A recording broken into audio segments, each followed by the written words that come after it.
Okay, so This is really new. look for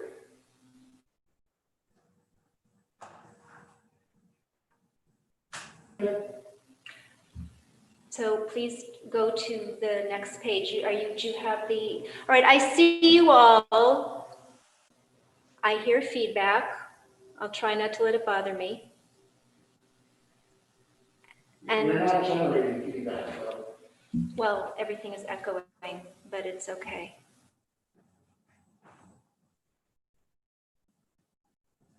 I let in and I don't see my mother, so I don't know what's happening, but I'm going to begin. Would you put the first slide up?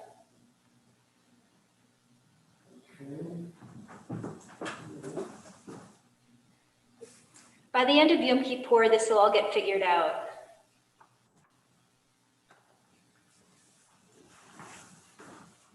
Next slide. Oh, there's the slides. Okay.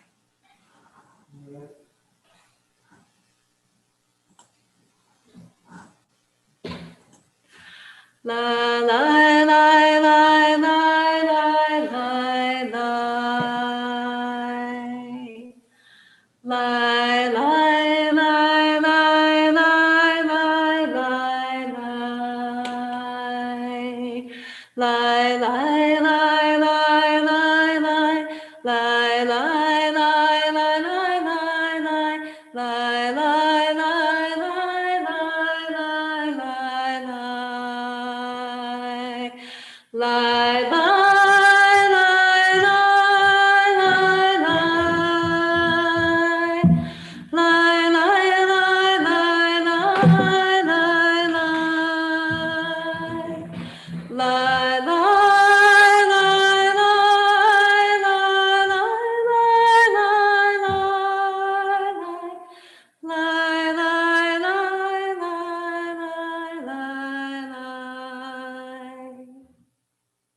Next slide. How do I indicate to you without having to say it?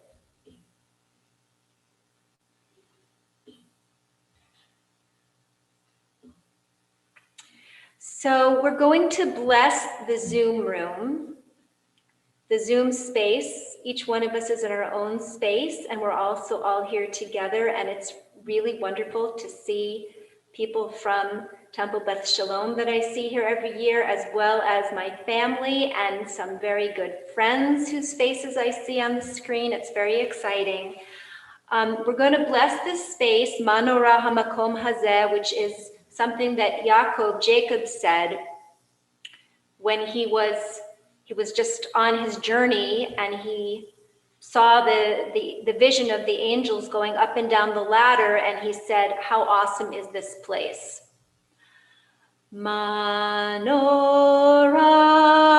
Hamakom Hazeh, Manorah Hamakom Hazeh, Manorah Hamakom Hazeh, Manorah Hamakom Hazeh.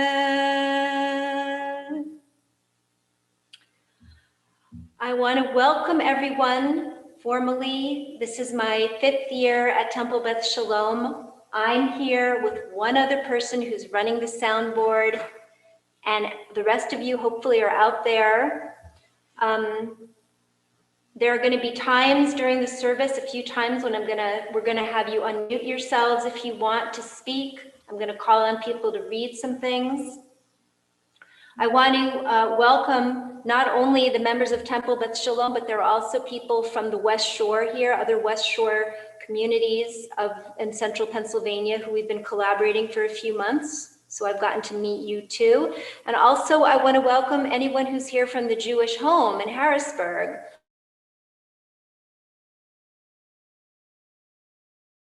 I'll just say a word or two of welcome, so please unmute Carl.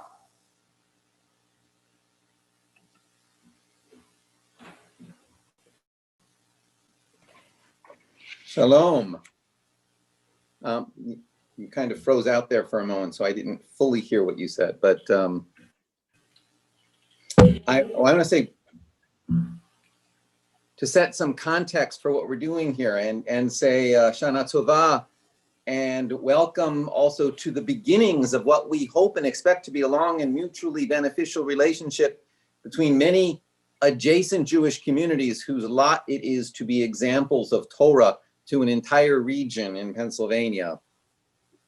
Tonight, as we end the year 5780 and begin the year 5781, we have here together people connected to Jewish communities in Mechanicsburg and Greater Harrisburg, Carlisle and parts surrounding Cumberland County, Chambersburg and Franklin County, Gettysburg and Adams County, and Hanover and York County. And we also have relationships we look forward to build upon with Hillels at Gettysburg College, Dickinson College, and Shippensburg University. We also extend a special greeting and Shana Tova to the elders at the Jewish Home of Greater Harrisburg who are attending tonight with us, thanks to the wonders of modern technology.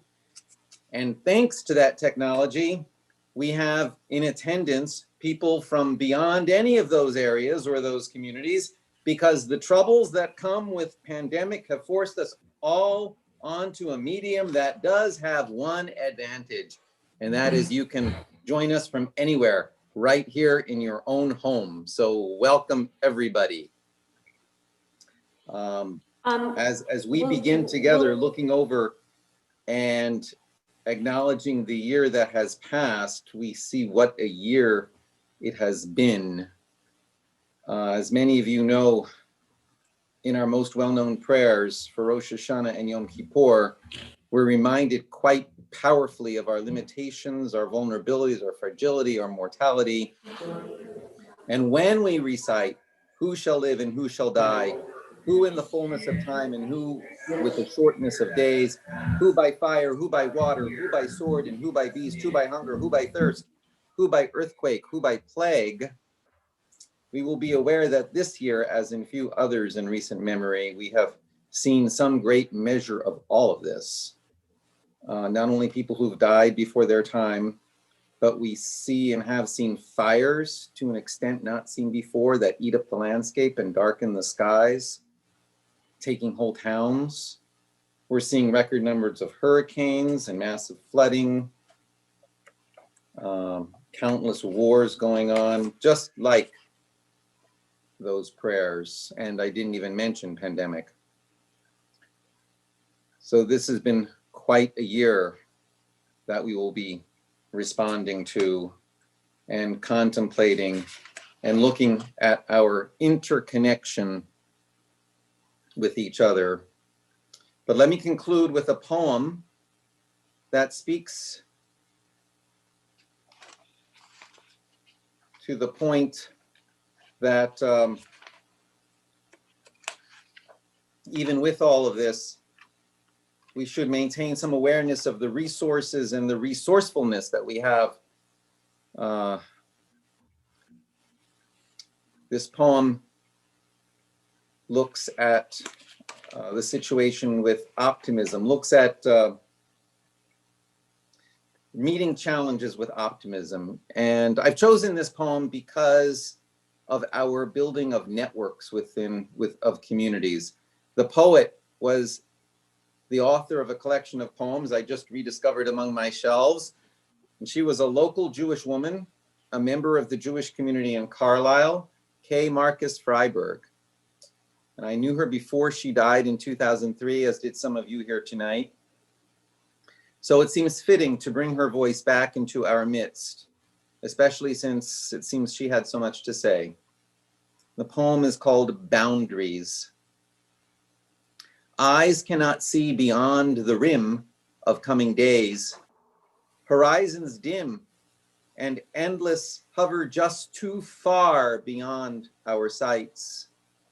And here we are, the lonely seekers, finding naught of what we seek, whereas we ought to fill our souls with fresh delight as each new day comes into sight. Mashana Tova Tikatevu, may you and all each be inscribed for a good year. Thank you, Carl. I'd like to ask two people to read this, one voice and the other, because we can't do the normal responsive reading with me and all of you. So if you're still there, David Kahn, would you mind being the first voice? And Lawrence, would you be the second, and you'll alternate if you can coordinate the unmuting?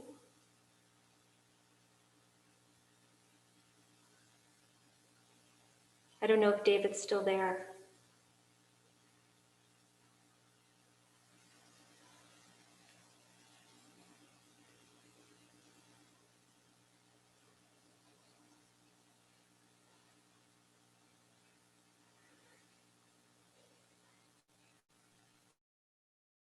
Okay, thank you for unmuting me.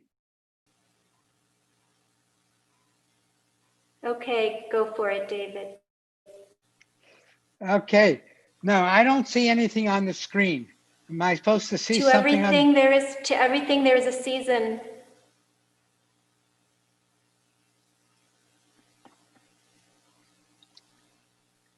Sorry, I'm not seeing a screen share. Ah, do you see it, Lawrence? Can you unmute Lawrence? Can you unmute more than one person at a time? I don't see it either, by the way. I can see it. I can see it now, and I think I'm unmuted. Yes. Do you hear Okay, me? how about if Amy and Lawrence do it? To everything there is a season and an appointed time for everything under heaven. Now is the time for turning. The leaves are beginning to turn. It takes an act of will for us to make a turn. It means breaking with the old habits. It means admitting that we have been wrong. It means losing face. It means starting over again.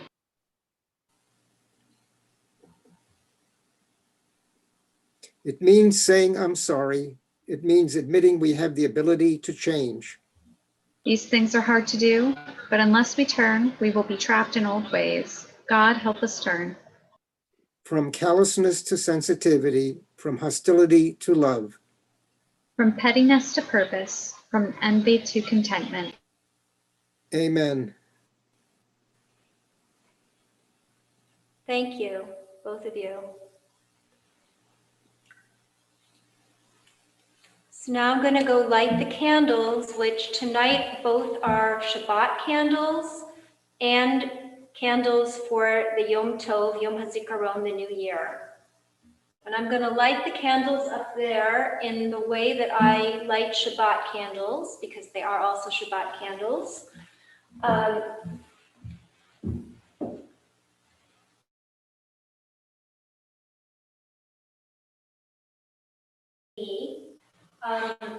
You can forward it over to the next screen if you haven't already.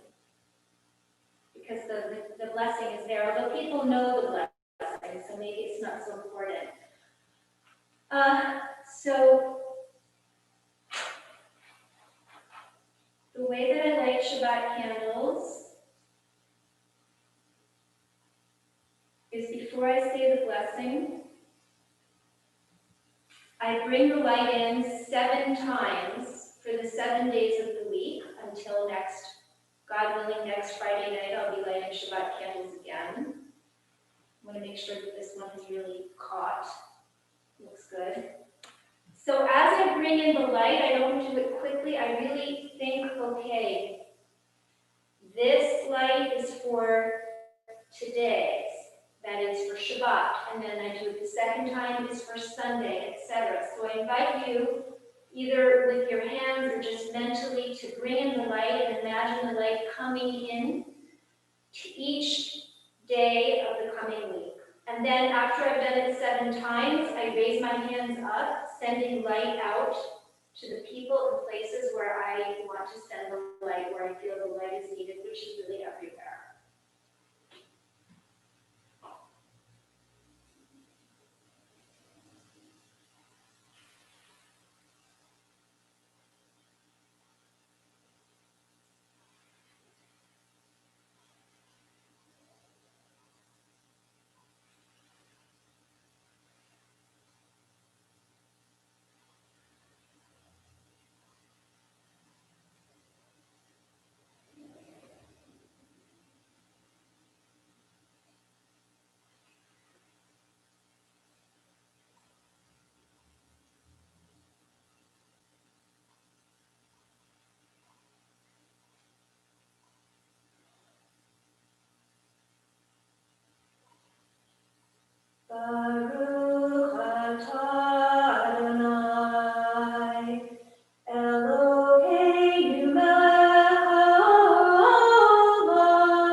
you forward it to Yedid Nefesh, please, after the lights?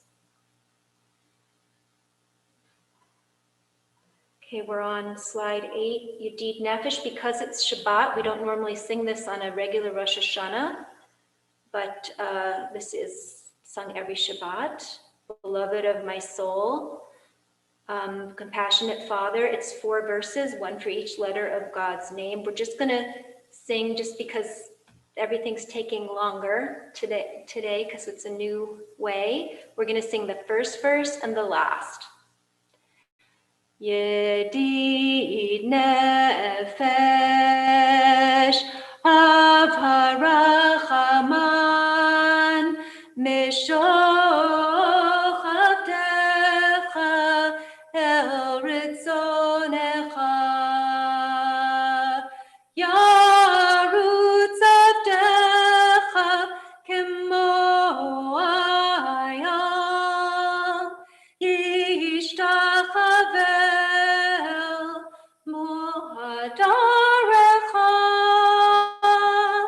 yeravlo yedidutecha minofetzuf ve'echol ta'am higalena ufros chavivi alai et sukat shelomecha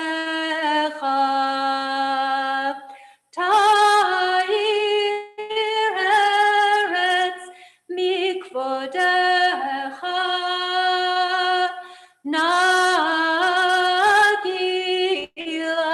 v'nismecha bach maher ehov kiva moed v'chonenu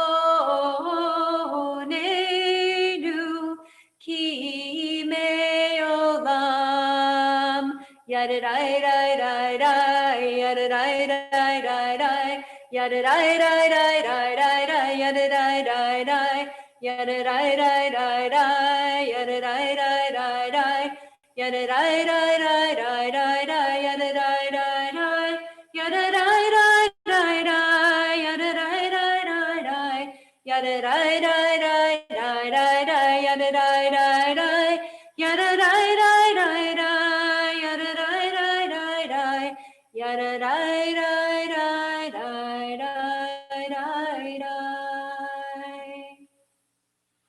The greatest disadvantage of Zoom is that I cannot hear you singing. I'm just counting on the fact that some of you at least are singing along with me, and I'm trying to imagine your voices here in this space with me.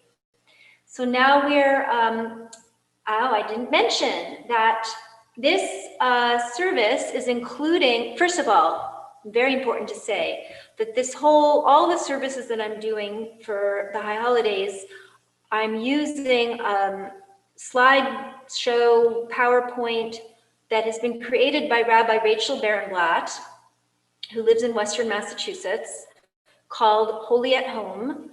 And it's mostly her material, or 2/3 her material, and I've also added things into it. And she is integrating a few elements of the Rosh Hashanah Seder, which I have never actually done before, Rosh Hashanah Seder, but a lot of people are doing it this year. It involves certain foods, and it's a Sephardic custom. And as in the Passover Seder, there are 4 cups of wine. So the first cup, I don't know if any of you have the things that it was on the website to bring, but if you don't, I'll be your representative. So the first cup, our first cup evokes creative love, generative love, the love that motivated God to create the world. Baruch atah Adonai Eloheinu melech haolam, borei peri hagafen. Baruch atah Adonai Eloheinu melech haolam, Asher bachar banu im kol am, v'romamanu im kol ashon, v'kitshanu v'mitzvotav, v'titem lanu Adonai Eloheinu b'yahava, et yom HaShabbat hazeh, et yom HaZikaron hazeh, yom Trua b'yahava mikra kodesh, zecher litziat Mitzrayim. Ki banu b'charta v'otanu kidashta im kol ha'amim, udvarcha emet v'kayam la'ad. Baruch atah Adonai, melech hakol haaretz, mekadesh Yisrael, melech hakol haaretz, mekadesh Yisrael, v'shabbat v'yom hazikaron. L'chaim. Next page. Oh, okay, it doesn't have a Shechianu, but I'm going to say a Shechianu before we untie our tangles. So the Shechianu isn't on the slide, but I think most of us know it. So please say the Shechianu with me. Baruch atah Adonai Eloheinu melech haolam shehechianu v'hikiyamanu v'higiyanu lazman hazeh. Amen. Make it That's larger. all I can handle. We're gonna have to come back to it.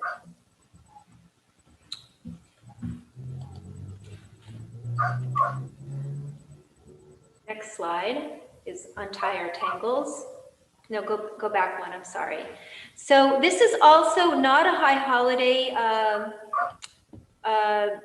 prayer. This is something that is said on Shabbat every week. So I'm adding in a few Shabbat elements that you wouldn't normally hear on Rosh Hashanah. And this one is it's a very powerful prayer, as you'll see if you follow the words in the English, that it's a Kabbalistic prayer, and it is believed that it is said that the words of this, there are 7 sets of 6 words, and that the first initial of each word together, the 6 letters of each section make up different names of God. It's considered to be the 42 letter name of God, and it's supposed to be powerful for healing or for anything that you're praying for. And I'm going to sing it to a Shlomo Carlebach melody, and please sing with me if you know it or pick it up as we go. Ana bekoach gedulat yamincha tatir tzerura kabel rinat amcha sabenu tareinu nora nagid dor sheyechutcha kebabat shomrem barchem taharem rachamem tzidkatcha tamid gomlem chasin kadosh berov tuvcha nahel adotecha yachid ge'el yamcha penei zochre kedushatecha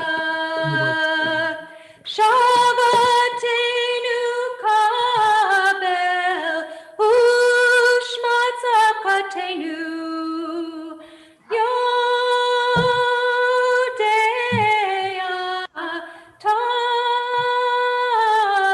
talmud Baruch Shem Kevod Malchuto Le'olam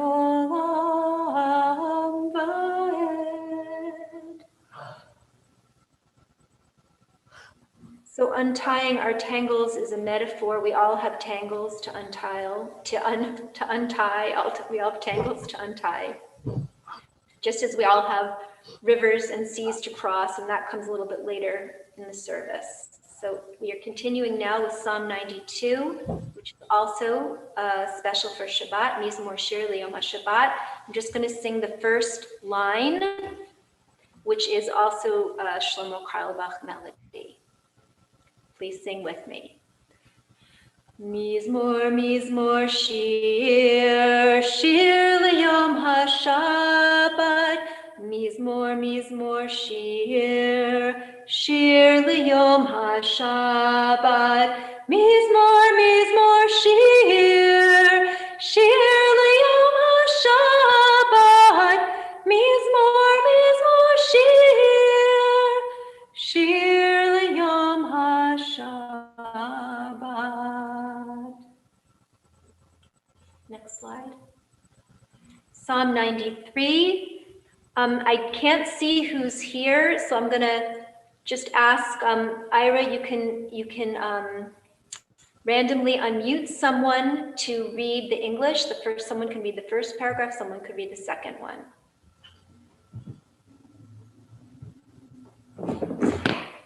How about with Neil? Neil, if he's there.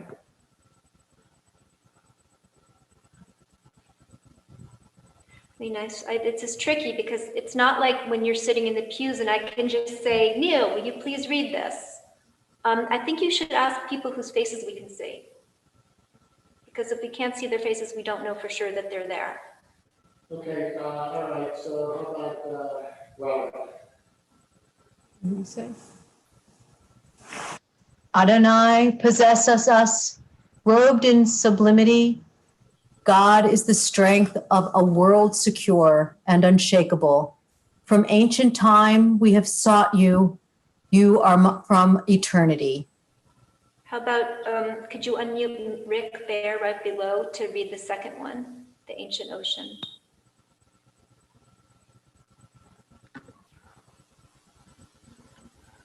The ancient oceans, Yud-Hey, Vav-Hey, the serene ocean, sounds its voice. The mysterious ocean sounds its pounding. Above the thunder of the mighty waters, truer than the breakers of the sea, is Adonai the most sublime. Your wisdom is truer than truth. Holiness is your presence in the world. Yud-Hey, Vav-Hey for time without measure.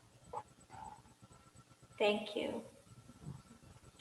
Mikolot mayim rabim adirim mishpereyam adir bamarom Adonai edu tachanem nu meod levetchana b'kodesh Adonai leorech yamim.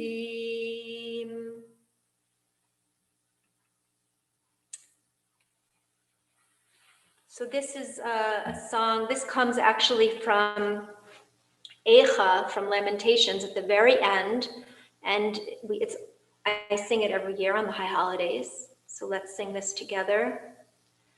Hashivenu,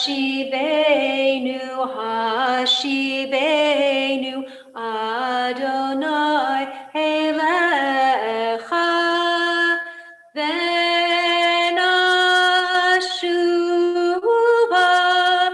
Venashuva,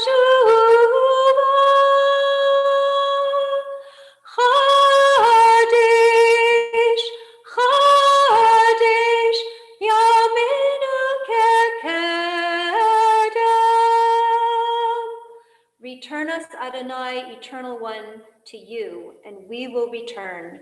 Renew our days as of old. So now, I would like you, this is showing me in my other life when I work with older people, dancing with them. That's in Jerusalem. We're going to do a face-to-face as water reflects face-to-face. So one heart reflects another. We're going to take just a moment to take away the slide, and so we can see all the faces of anyone who's willing to have their face be seen, and put it on gallery view. So let's see who's here. Some of you are hiding your face, but you're perfectly allowed to do. You can hide your face, and some of you are showing your face. Hi, Jeffrey Rosenzweig. I see you just decided to show your face. So I want to just invite each person, if you can unmute all, and just people to say just a word, if you would like, about, not a whole, just like your name, which we can actually see, but where you are. And maybe a word if you want to describe how you're feeling, like one word, one phrase. So Emily, you're the first person on my screen. So can you unmute everyone at the same time, Ira? Or does it have to be one by one? That's a good question. If you can unmute all, that would be great. And then everyone can just take, it's like really just to go around and see who's here. I'm unmuted. Hi there. I'm Emily Burt Hedrick, Congregation Beth Tikva. I'm sitting in the middle of Perry County in my house, and the cat occasionally walks back and forth. So one of the cats does. And thank you so much for this. This is really wonderful.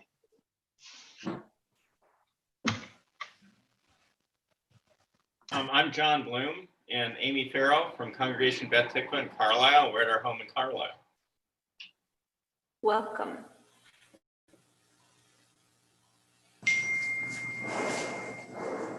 I'm Robin Goldberg and my husband David. We're members of Temple Beth Shalom, and we're sitting on our sofa with our dog. Our cats come around, and we're delighted to be part of this in our home from Camp Hill, Pennsylvania. That's it. I'm Dale Wolfson. I'm a former member of Beth Tikva, and I'm coming to you from Sarasota, Florida. Wow.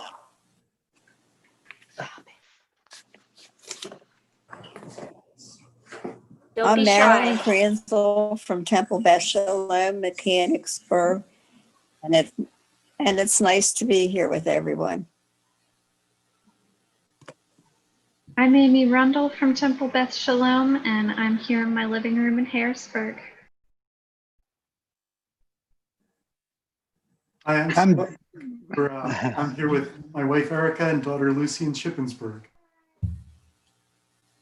I'm Lawrence Zimmerman. I'm from Hanover Hebrew Congregation. I'd like to wish everyone a Lashana Tova.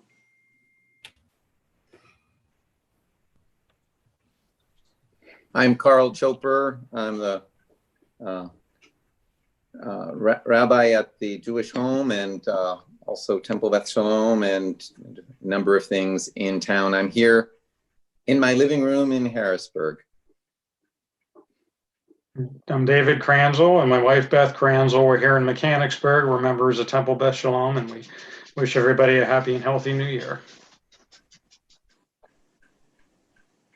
I'm David Kahn. I'm at my apartment in Cambridge, Massachusetts.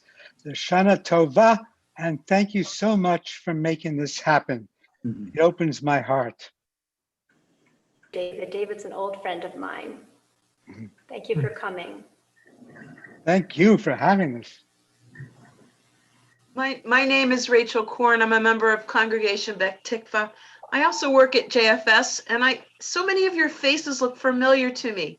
So I'm hoping if I don't connect with you more than today, that I connect with you in the future. Welcome.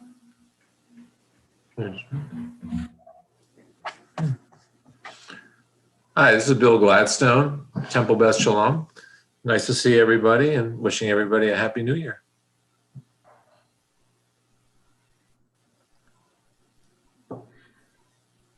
Well, I see other people who haven't unmuted themselves. I see Trudy, I see my mom, I see my dad and my stepmother, and thank you all for being here. And I see lots of names of people who I don't see your faces, but thank you for coming.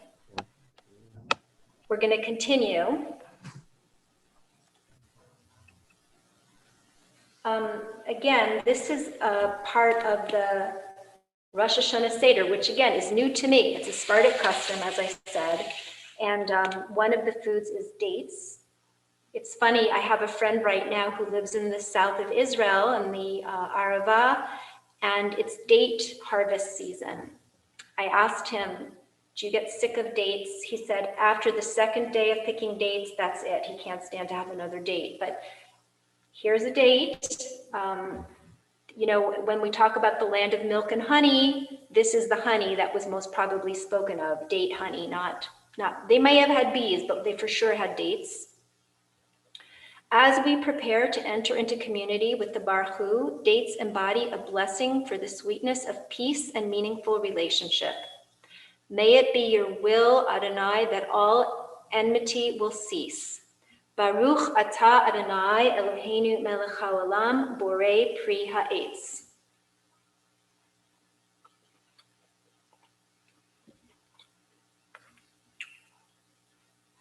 I don't know if any of you have dates. It was on the website, but I'll eat dates for you. You can eat dates another time. They're better in Israel, I have to say, but it's still pretty good. All right, next. Now we're going to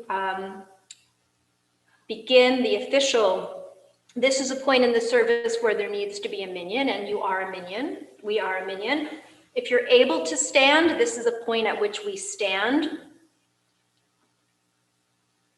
And I'm going to begin now. We're out of Shabbat for the most part and into the Rosh Hashanah nusach, the Rosh Hashanah melodies.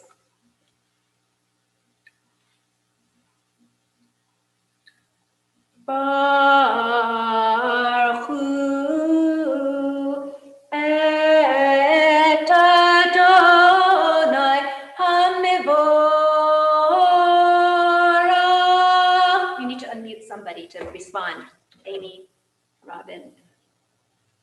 I want to hear the response.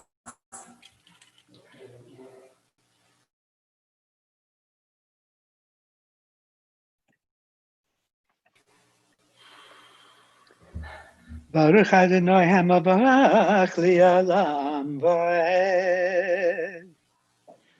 Baruch Adonai HaMevorach le'olam va'ed.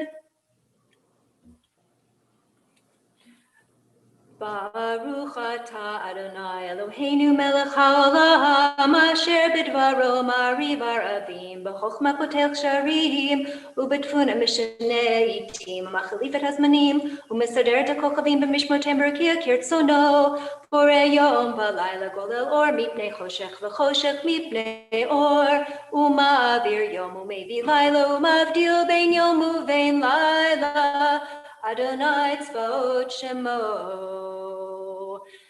El Chai v'Kayam Tamid yimloch aleinu li'olam va'ed Baruch atah Adonai Hamariv Aravim. And there's a poem here by Rabbi Rachel Barenblatt, who is the one who produced the slideshow. Would someone like to read? Someone maybe who has a child. How about the Bergs? How about if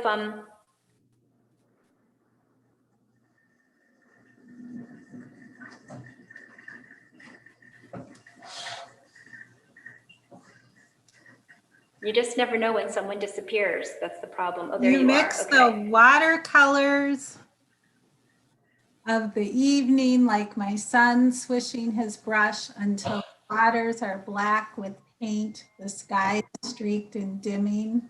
The sun wheels over the horizon like a glowing penny falling into its slot. Day is spent and in its place the changing moon. The spattered dash of stars across the sky's expanse.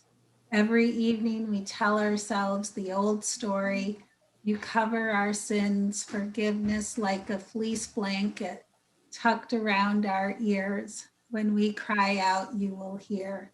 Soothe my fear of life without enough light. Rock me to sleep in the deepening dark. Maybe they went someplace. Okay, so can you unmute everyone at once? Are you able to do that? And then we'll just go around. I'll call names and we'll read this line by line. This is a very famous version of Ahavat Olam. We are loved by an unending love. Trudy. No, she's not unmuted. She's not unmuted. David. We are embraced by arms that find us even when we're hidden from ourselves. Ruth Bader Ginsburg. Lawrence. We are touched by fingers that soothe us, even when we are too proud for soothing. Alice. Are you still there? Alice, can you read the next line?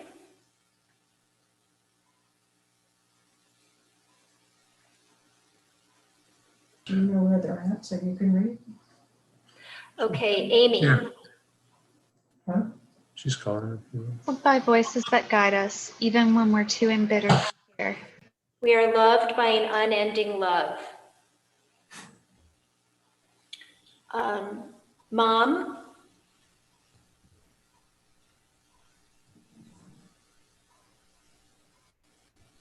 She didn't know, she's not unmuted. People have to know how to unmute themselves. Okay. Hello. I'm gonna just, Jeff. Hello, honey. Jeff. Can you hear me? Yes, just, can you read the first line on this page? Are you talking to me? Yes. Okay. We are supported by hands that uplift us, even in the midst of a fall. Thank you, Jeff. We are urged on by eyes that meet us, even when we are too weak for meeting. We are loved by an unending love.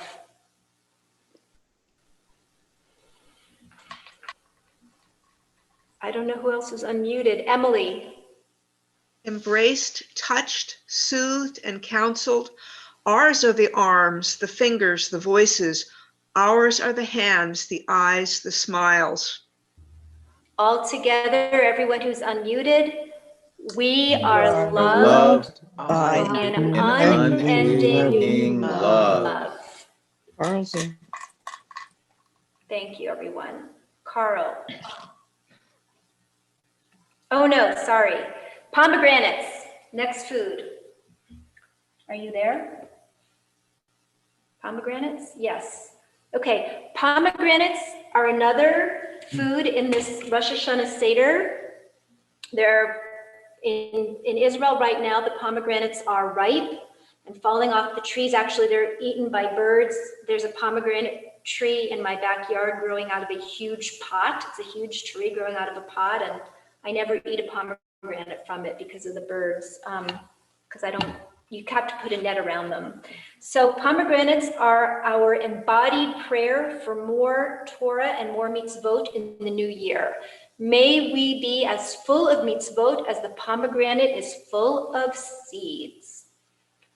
Baruch atah Adonai Eloheinu melech haolam, borei pri ha'etz.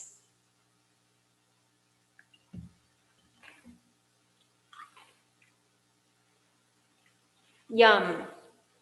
Okay, next. Carl, would you lead Ahavat Olam?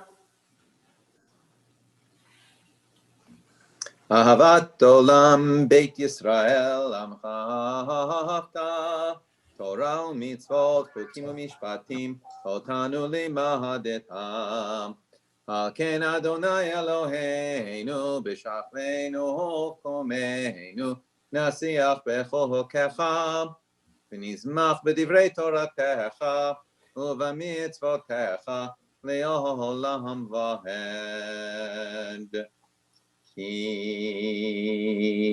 hem chayenu v'yorech yameinu v'hem nege yomam v'layla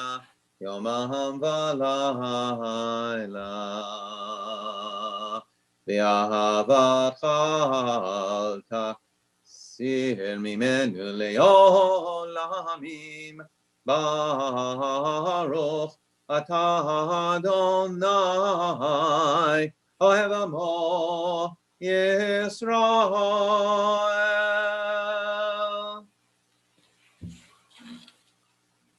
Everyone, one breath per word. Shema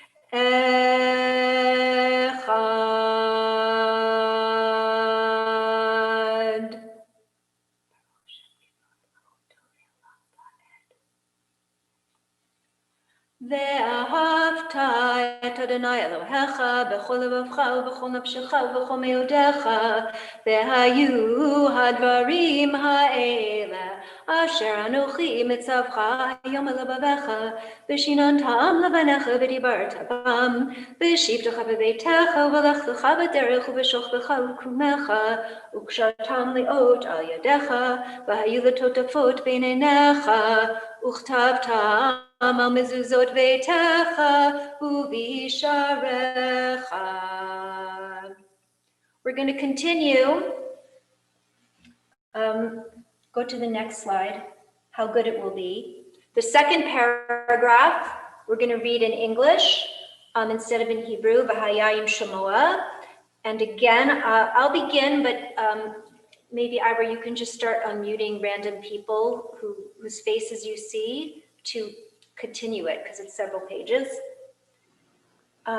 Okay, how good it will be when you really listen and hear my directions, which I give to you today, for loving Yud-Heh-Vav-Heh, who is your God, and to act godly with feeling and inspiration. Your earthly needs will be met at the right time, appropriate to the season. It will be what you planted for your delight and health.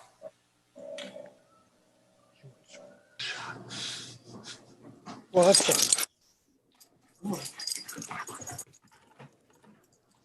Wait, I think you need to go back one.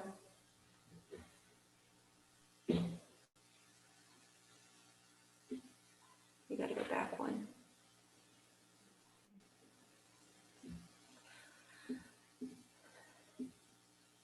Delight and health. Next one. Okay. No. Yes. Animals. Who here has animals? Jenny, are you there? Yes. Can you read this paragraph? Also, your animals will have ample feed. All of you will eat and be content.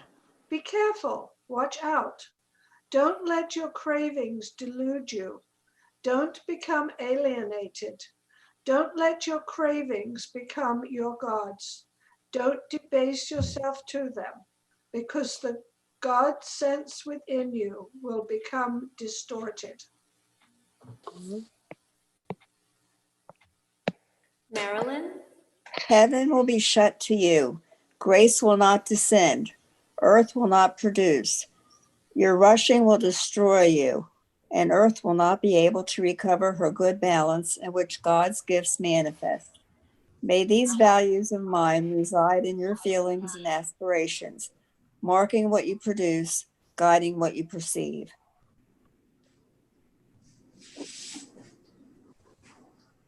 Emily, I only see certain faces. Okay. Teach them to your children so that they will be addressed by them in making their homes, how to deal with traffic when you are depressed, when you are elated. Mark your entrances and exits with them. Then you and your children will live out on earth that divine promise given to your ancestors to live heavenly days right here on this earth.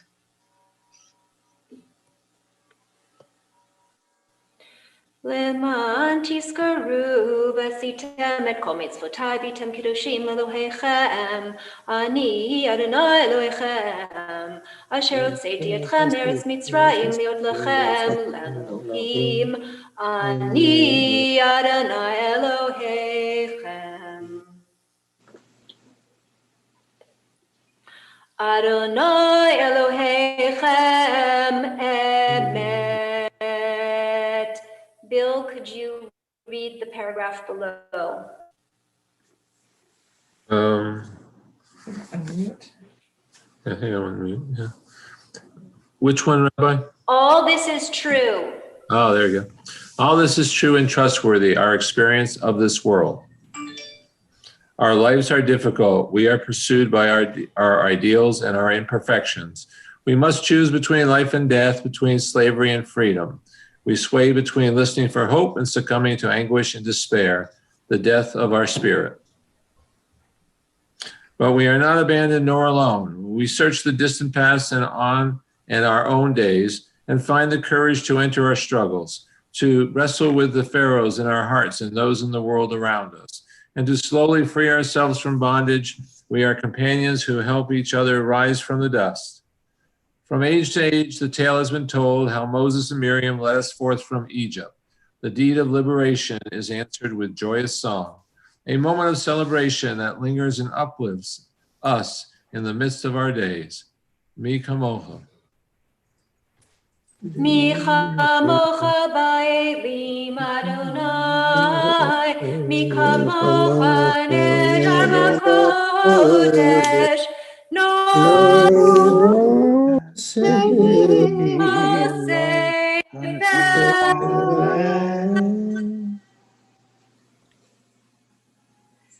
Malchutcha ra'u banecha bokei hayam lifnei Moshe v'Miriam ze'eli anu ve'amru Adonai imloch le'olam va'ed V'nemar kifad Adonai et Yaakov uge'alo miyad chazak mimenu Baruch atah Adonai Kol Yisrael.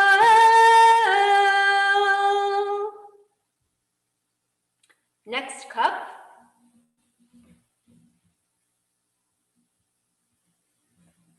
I don't know, does anybody else have a glass of wine?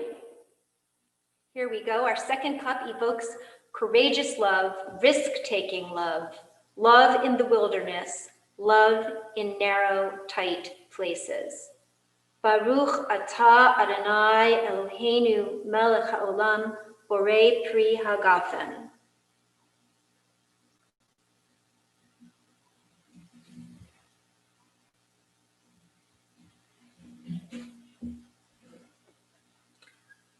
Another food. Okay, so this is cute. The beets, this is all, been used, and there's many other foods that I'm not using.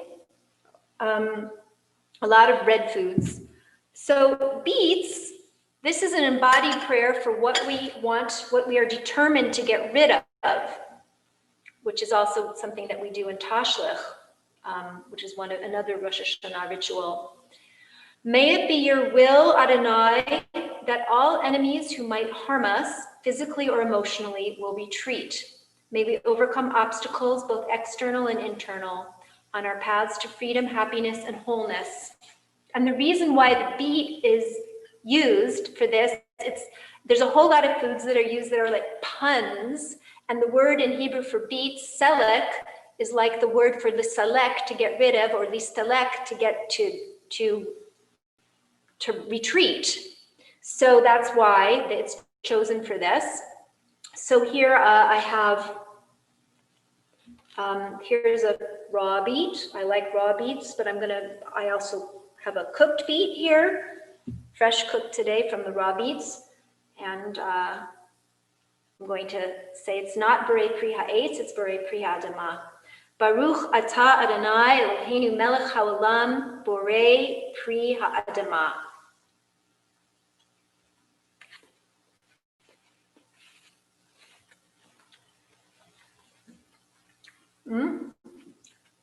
I have to swallow. So I was going to make time here for another face-to-face, but because time is short, there will be one more opportunity in the service for people to speak to each other. But I just want to say, aside from there, I am dancing with Lionel, who's no longer on this earth plane. The face of the woman, I have to just say, this is one of my patients at the nursing home I work in Jerusalem. She is 104. Okay, she's got one tooth.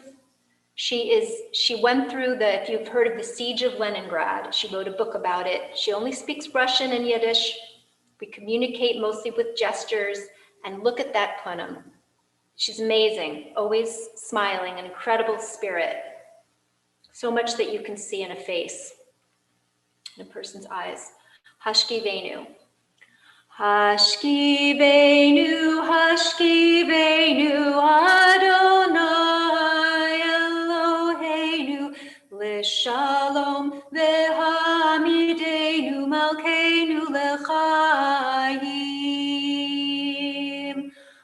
ופרוס עלינו סוכת שלומך, ותקננו בעצה טובה מלפניך, והושיענו למען שמך, והגן בעדנו, והסר מעלינו אויב דבר וחרב ורע ויגון. והסר שטן מלפנינו מאחורינו, וצל כנפיך תסתירנו, כי אל שומרנו מצילנו אתה, כי על מלך חנון רחום אתה, ושמור צאתנו אלינו לחיים ולשלום מעתה ועד עולם. ופרוס עלינו סוכת שלומך, ברוך אתה אדוני, הפורס סוכת שלום עלינו ועל כל עמו ישראל ועל ירושלים. And I'd like to ask someone to please read the English when fears. I can't see anybody, but I'll do this because I knew Herschel Matt was my teacher. please. When fears multiply and danger threatens, when sickness comes, when death confronts us, it is God's blessing of shalom that sustains and upholds us, lightening our burdens, dispelling our worry, restoring our strength, renewing our hope, reviving us. Spread your sheltering peace over us. Blessed are you, Adonai, who spreads a shelter of peace over your people, Israel. And we're going to continue. The next slide is not yet. He's running. There's got to be a better way. Next slide. Rabbi Chopra, could you please lead us in Vishamru? Veshamru v'nei Yisrael et ha-shabat, lasot et ha-shabat, ledoratam berit olam. Veshamru v'nei Yisrael et ha-shabat, lasot et ha-shabat, ledoratam berit olam. Beni uvein b'nei Yisrael, oti leolam, oti leolam. Vishamru v'nei Yisrael et ha-shabat, lasot et ha-shabat, ledoratam berit olam. Ki sheshet yamim asa Adonai et ha-shamayim v'et ha'aretz. Vishamru v'nei Yisrael et ha-shabat, lasot et ha-shabat, ledoratam berit olam. Uvayom hashvi'i shavat vayinafash, shavat vayinafash, shavat vayinafash. Vishamru v'nei Yisrael et ha-shabat, lasot et ha-shabat, ledoratam berit olam. Thank you. Next. Tiku b'chodesh shofar b'kesel yom chageinu ki chok liYisrael hu mishpat leElohei Yaakov.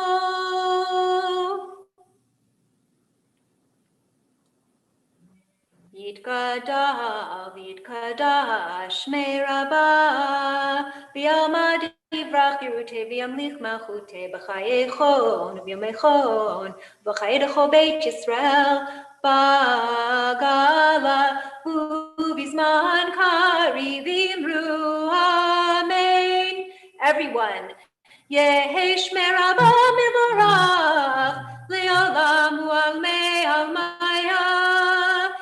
Barach, v'yishtabach, v'yitpar, v'yitraman, v'yitnaseh, v'yitadar, v'yitaleh, v'yitalal shmei dekudasha b'richu, leila uleila, mikol berchata v'shirata, tushmechata v'nechamata, damiran ve'alma v'yimeru.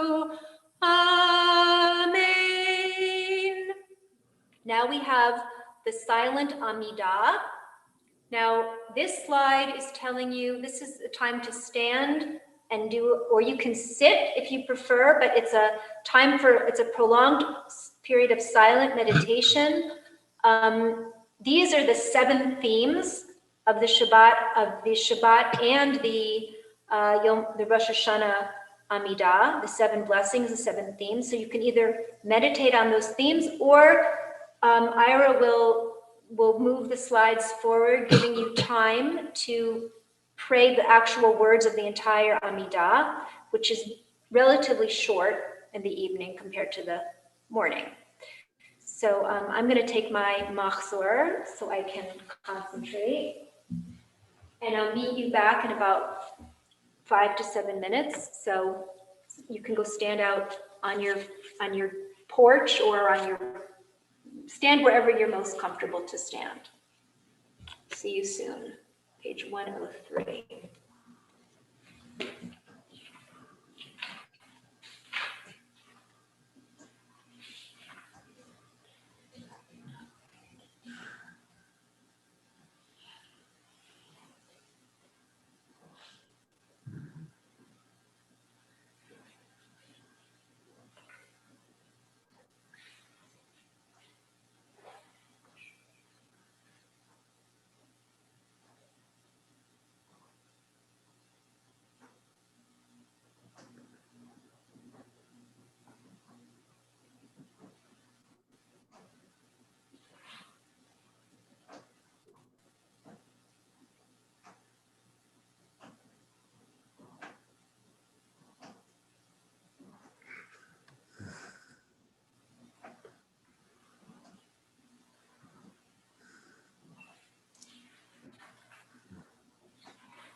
I don't know if everyone's done because I can't see you, but I'm going to continue with Oseh Shalom. Oh, this is Debbie Friedman's version of Oseh Shalom. Oseh Shalom bimromav hu ya'aseh shalom aleinu ve'al kol Yisrael ve'al kol yoshvei tevel. Oseh Shalom bimromav hu ya'aseh shalom aleinu ve'al kol Yisrael ve'al kol yoshvei tevel ve'imru amen. Next. Third cup. This is the cup of forgiveness that evokes love and gives and receives forgiveness. Baruch atah Adonai Eloheinu melech haolam borei pri hagafen, for forgiveness.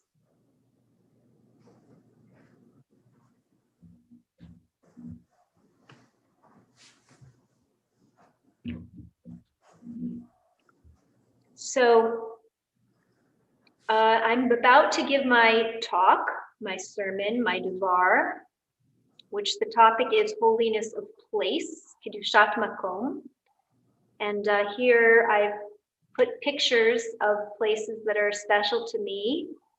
That stove there is in my mother's kitchen. It's been there for 55 years. That stove is still working, and my mother's kitchen is a holy place to me. And up in the right-hand corner, I think my father is no longer on the call, but that is the view from his back deck.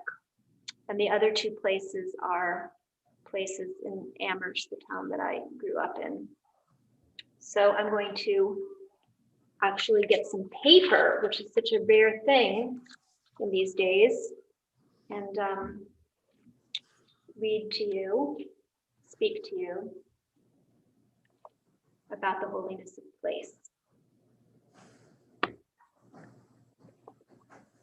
Every year, after the Torah service on Yom Kippur, in place of the Avodah service, which is a liturgical reenactment of the high priest entering the Holy of Holies on Yom Kippur and speaking God's four-letter holy name as part of a ritual of atonement for the sins of the entire nation. Every year, at that point in the service, I ask one of you, one of the members of the Temple Beth Shalom who's here in this synagogue, to read aloud an excerpt from S.Y. Ansky's The Dybbuk. Ansky wrote this play in Yiddish in 1916, and from the mouth of his Hasidic rabbi character comes a pedantic explanation of four realms of holiness: place, person, time, and language, presented in a very hierarchical way. For me, each time it is read, I feel embarrassment and resistance rising inside of me until it is balanced by the punchline. Every spot where a man raises his eyes to heaven is the Kodesh HaKadoshim, the Holy of Holies. Every man having been created by God in his own image, her own image, is the Kohen Gadol. Every day of a person's life is Yom Kippur. And every word that a person speaks with sincerity is God's name. I love this piece because it is both reverential and heretical. I strongly resonate with both elements of his message. There is a part of me that does experience Jerusalem as the holiest place on earth, despite her many blemishes and tensions, and Yom Kippur as the holiest day of the year, and God's four-letter name, Yud He Vav He, which is an unspoken form of the Hebrew word to be, which encompasses past, present, and future, as the holiest word of Hebrew. And the Hebrew language does indeed feel sacred to me. I am proud and grateful to be a Jew, as you would hope, being that I'm a rabbi, and that I live in Israel. And there is no question that Jewish history is unique and remarkable, but I honestly do not relate to the Jewish people as holier than other peoples, or as the Kohanim as holier than other Jews. These are all things that he says in his piece, but then he undoes it in the end.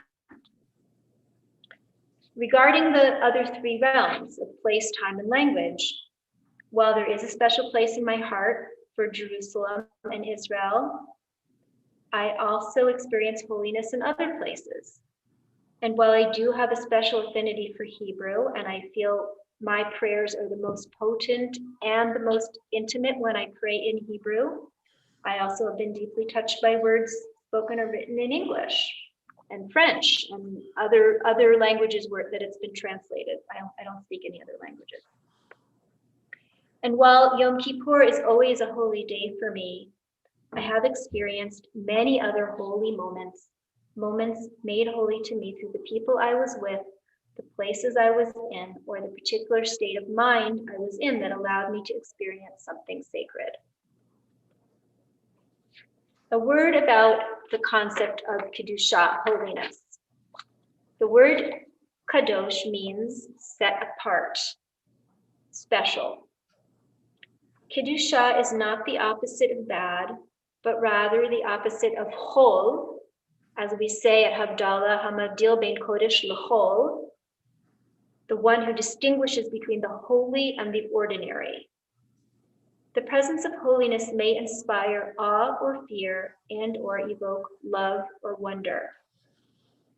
Tonight, my focus is on holiness of place, although as we shall see, it's often impossible to tease apart holiness of place, time, and person. Here I am in this building. I don't know if we could move the camera so everyone could see, but those of you who know the place know the place.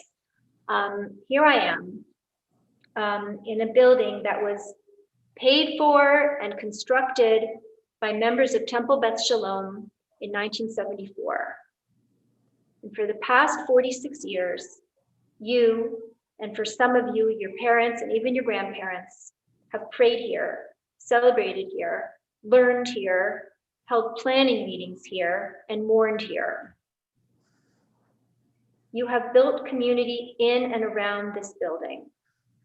Isn't it ironic that I, who reside in Yerushalayim, Ir HaKodesh, the holy city of Jerusalem and the holy land of Israel, am physically here now in your synagogue in Mechanicsburg, while most of you, the members of Temple Beth Shalom, all except one person, who without him this would not be possible, Ira Beckerman, the rest of you are not here. Maybe if I were leading services from my home in Jerusalem over Zoom, it would have added to the sense of holiness of these days for you. Yet here I am in central PA.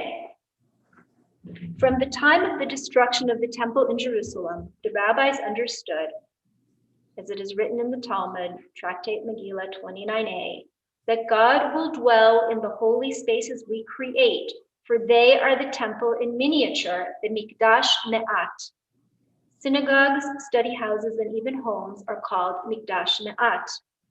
This building, Temple Beth Shalom, is your Mikdash Me'at. Our ancestors never lost touch with their love and awe for the Beit HaMikdash, the temple.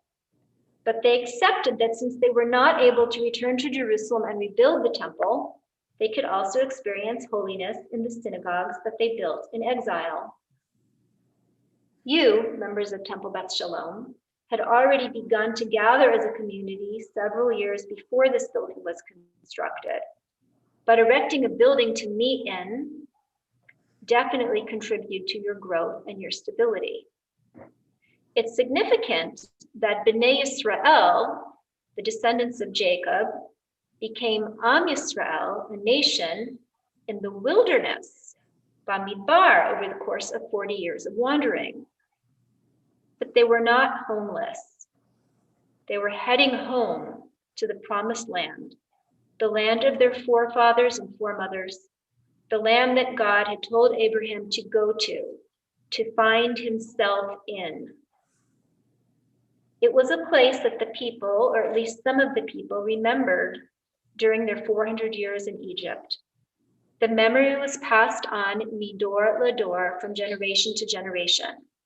So that place, the promised land, was living inside of them, even though they had never seen it with their own eyes or walked upon it with their own feet. Moses was able to hold that land sacred in his heart and mind and inspire a nation of 2 to 3 million. The 600,000 were the men, but altogether there were 2 or 3 million wandering. Not wandering, they were, together.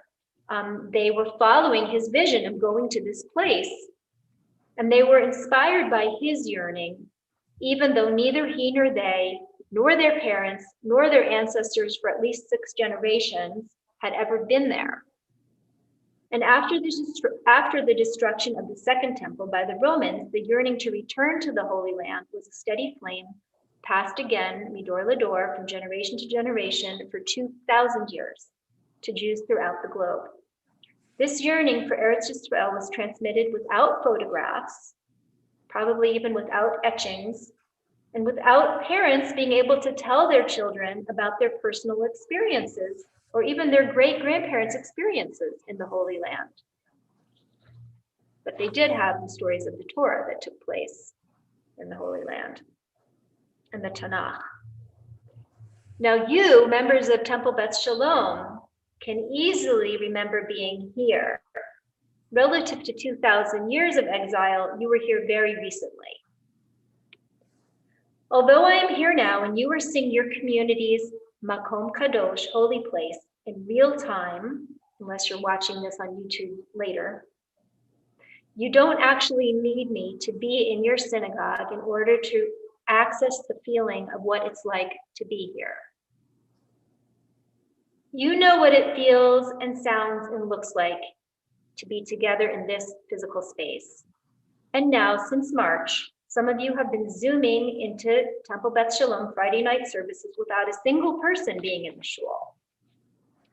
As a result of this pandemic, you have learned to be together and maintain community in virtual space.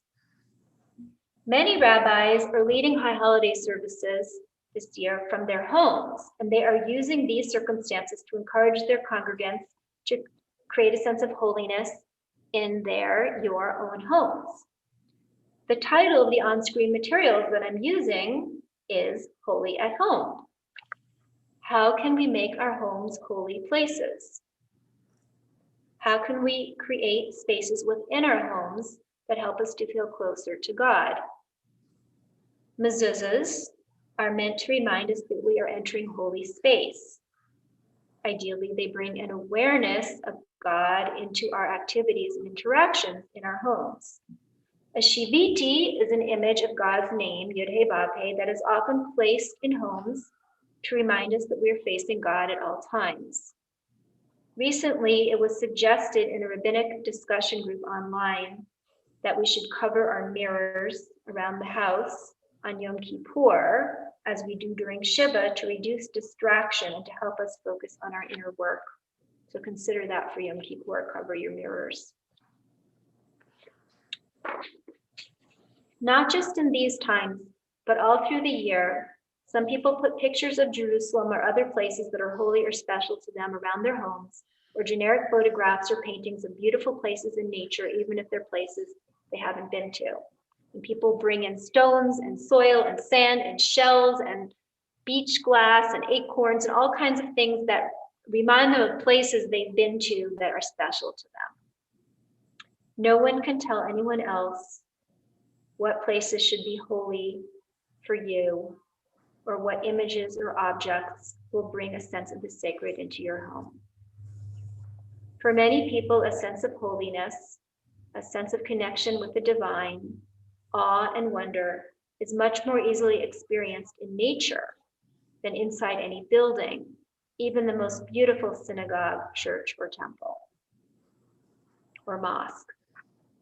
A place in nature doesn't have to be awesome like the Grand Canyon or Yosemite to feel holy. For me, during these past 6 months, when I unexpectedly decided to stay in the US for an indefinite period of time to support my parents during the pandemic, I found both solace and excitement in the woods in my hometown of Amherst, Massachusetts. I've traveled a fair amount around the world and been blessed to visit many beautiful places, but the particular woods that I rediscovered in Amherst touched me in a unique way. I feel a sense of belonging there. They are the first woods I explored as a child. There is softness there in which I feel held. I feel God's presence in the gentle, modest New England beauty in a different way than I feel God in the biblical landscapes within and surrounding Jerusalem. The land of Israel and the Pioneer Valley of Massachusetts are the two places in the world where I feel most at home.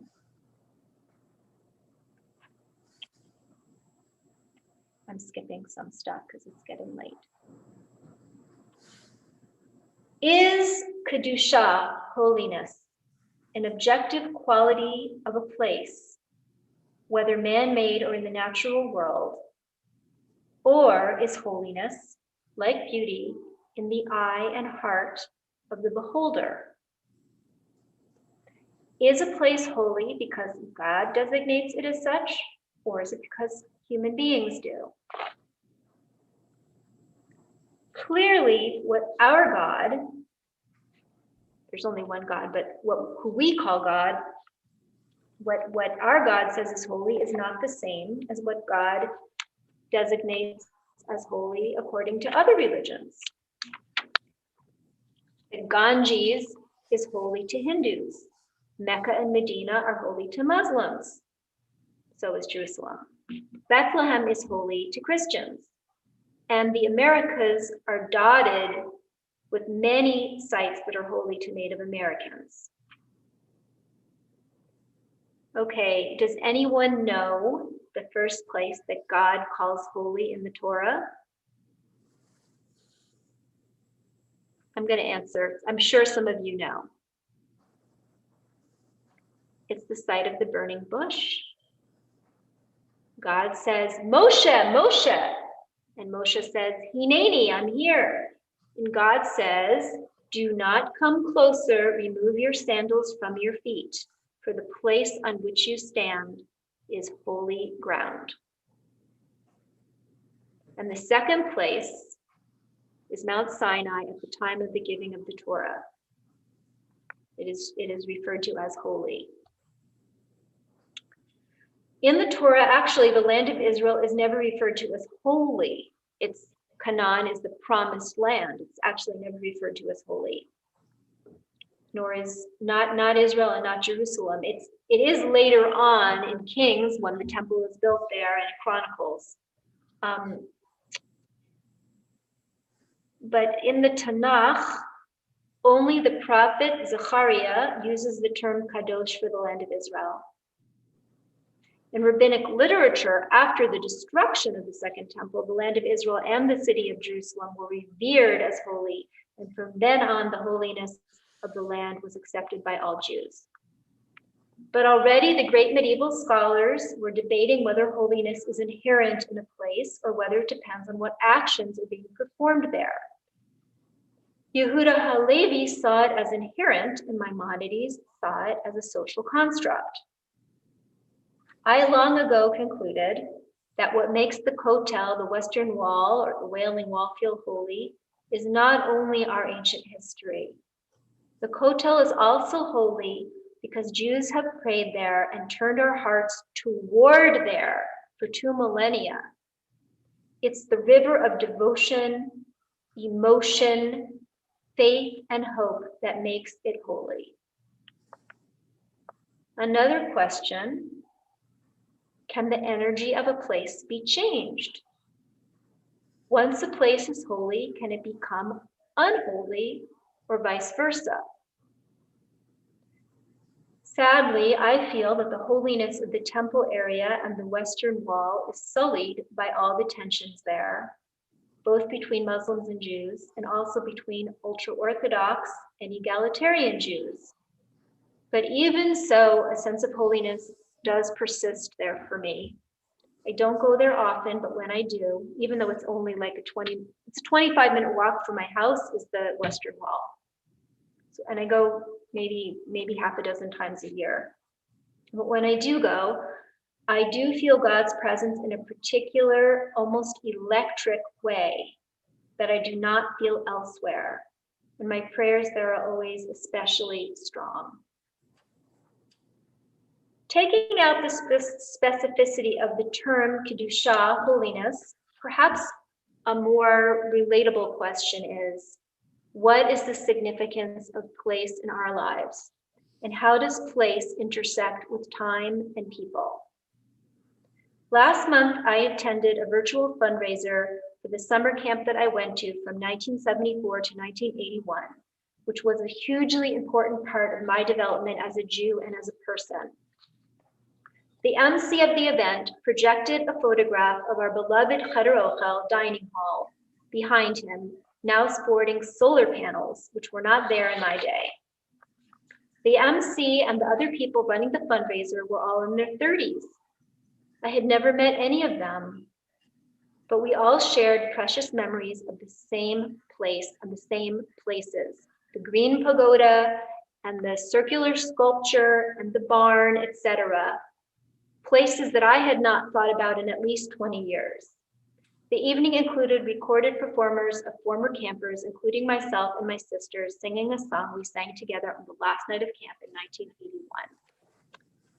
Places live inside of us. It was moving to virtually meet younger adults for whom this place had been just as formative as it had been for me and my contemporaries. We didn't know it until the virtual fundraiser, but we are all deeply connected by the fact that this place lives inside all of us, and the culture of the camp remained the same in many ways over the last 30 years. I mean, since I was there, it was almost 40 years. But it seems like they're the same. They're the same kind of song, same kind of energy. Places live inside of us. I'm sure you all have many places living inside of you, some leaving strong positive traces and some leaving negative ones, and some a mix. I invite you to close your eyes and connect with one of the places that is holy or special to you. Just take a moment.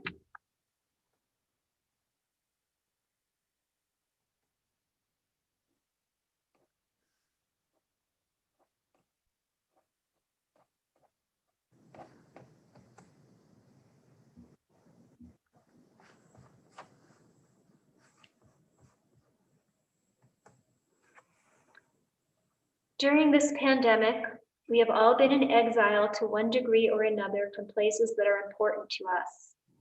Some places that were part of our lives have permanently closed as a result of the prolonged lockdown. And yet today, unlike generations of Jews who long to set foot in Eretz Yisrael, Eretz HaKodesh, at least we can see photographs and videos of the places that we hold dear. And today, due to the incredible blessings of the internet, many people who have never heard of Zoom, have learned how to be together in virtual spaces as we are tonight. All that's missing are the hugs, which is a big thing, but still. May we all remember to feel grateful for the human connection that the phone and the internet and these video conference platforms make possible.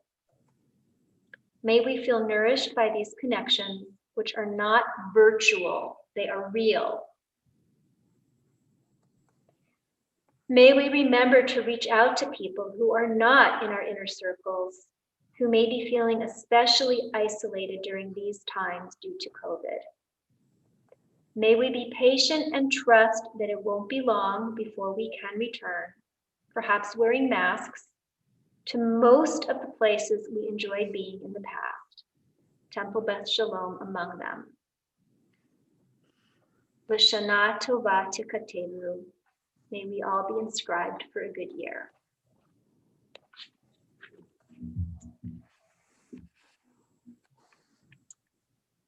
So now we're on face-to-face, and it's already, God, I don't even know what time it is.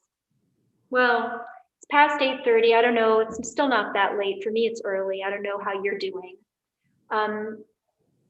But there's just a few more minutes, and what I wanted to give you an opportunity to do now, for those of you who are willing, Ira hasn't done this before, but we're going to get into breakout rooms. That means you see the check-in face-to-face. You don't have to show them the check-in slide, but you're going to be put, if it works, into groups of 3. And in those groups of 3, you're going to have, each person is going to have 2 minutes to speak to the other people in the group. You got to have to keep time somehow about what places are holy to you and why. And if holy isn't a word, you can also talk about how you feel about the word holy. And if you don't relate to that, just what places are really special to you, how you feel them live inside of you. You can relate to anything I said. And you're going to have 2 minutes each. And I would prefer, if you can do it this way, instead of just cross-talking, if each person could just, you're not going to know the other people in your room necessarily. You're just going to speak for 2 minutes, and the other people listen for 2 minutes, and we're going to let you know when each 2 minutes is up. Do you have a way of doing that, Ira, to inform them 2 minutes is up, switch? Do you know how to do that? I'm sorry? You haven't been listening to me. I can't hear. Okay. I will try to let you know. Okay, it's not going to be sophisticated. Try to keep track. Each person speak for 2 minutes. 2 minutes is longer than you think. And share about a place that is holy to you, how a place lives inside of you, anything I said that you want to relate to. So it's going to be like 7 minutes in the rooms once he sets you up. If it doesn't work, we'll all talk together, but I want you to be in breakout rooms. And if you want to join how do you, hopefully it'll work. How come it didn't work? So they're joining, but you have to decide which one you want to join. I'm not going to join one. I'm going to stay here, and if anyone somehow, for some reason, doesn't get into a room, then I'll be here. Okay, we will 6 to 7 minutes. Should be 8:51.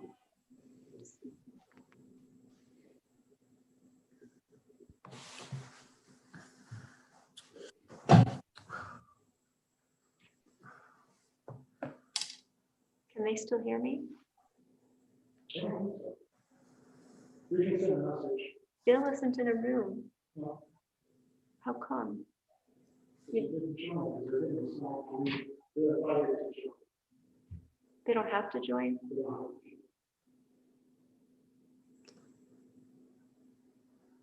Oh, okay. Some join, some do. Okay. Well, for the people who didn't join, Bill, do you want to say anything to me? Hi. Hi. It's nice to see you this Do year. you have anything to say about the holy space, holy place? Really, it's a question I hadn't thought about, so I really don't know exactly what to say. I'd be willing to listen. I'm not sure what to say. Well, I said a lot. Any place that's special to you. And why? You don't have to speak. If you just want to think about it, just think about it. No, sorry, I don't mean to pressure you. All right. What are all these people doing here? Oh, you're all people that didn't join. Now I can see all the non-joiners. Well, how many people didn't join? Hi, Dad and Alice. Tanglewood, we talked about this. Tanglewood is a holy place for you.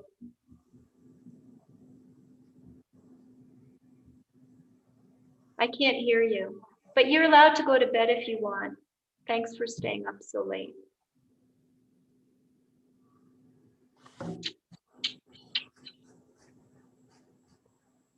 Marilyn, do you have anything you want to say about a place that's holy to you? Not really. I can't think offhand of anything. I would, on my list of what I'd like to do, I would like to go to Israel. And if that's the only thing, but as far as growing up, I went to parochial school and I was raised Orthodox. And that brings back memories of going to shul and sitting up in the balcony and looking over and waving at my dad and my grandfather. And, but other than that, I can't really think of any special place. Well, if you do make it to Israel, you'll have to let me know and we'll have a cup of coffee. Okay, I will. I will. But seriously, yeah, that's the when only thing Eileen on my and Stu came, they didn't contact me. I know. Good That's night, the only thing on my Alice. bucket list. Okay. Herb, are you there? Hiding. Oh, there's Lawrence. Lawrence, were you in a breakout room? Yeah. No, wait. No, wait.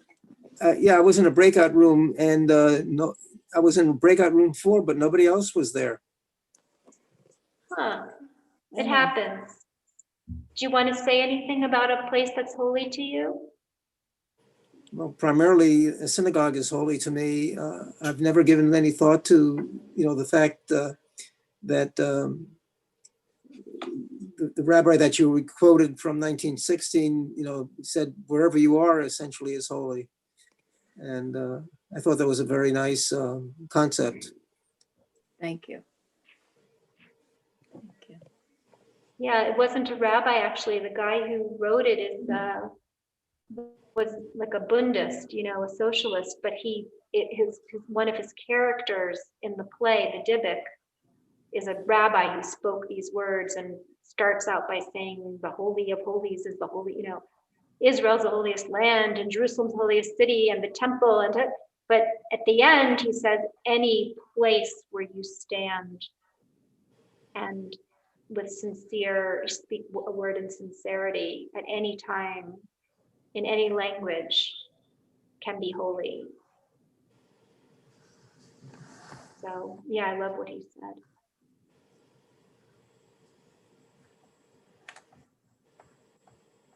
I don't know who Vivian Lieb is, if she's here at all or just hiding her face or if she's listening. If you're here, let's see your face. No, or just speak. You don't have to show your face. Hello, Rabbi. I'm very grateful to be here. I've been listening to your service. I just pushed the wrong button in the beginning, so I stayed with just my name and not my face. But I Oh, appreciate I'm happy that you're here. very much your service. Thank you for speaking. Vivian, if you coming. tap the top of your screen, Okay. you may get a drop-down menu that allows you to hit the recording portion, the video portion, so that you can be seen. You have to look for the video camera on your screen. How about Herb? Are you here?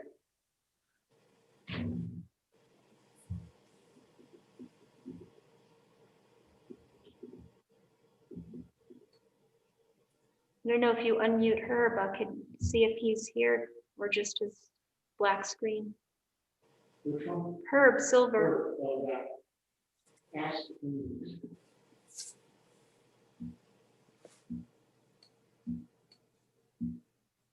I'm just curious if he's here. Every person counts. Hi, David. Okay, I'm going to, since the time is up, so we're going to close the meeting. Oh, maybe they're finishing this. Okay, you want to close them? That's good. You're giving them warning. Okay.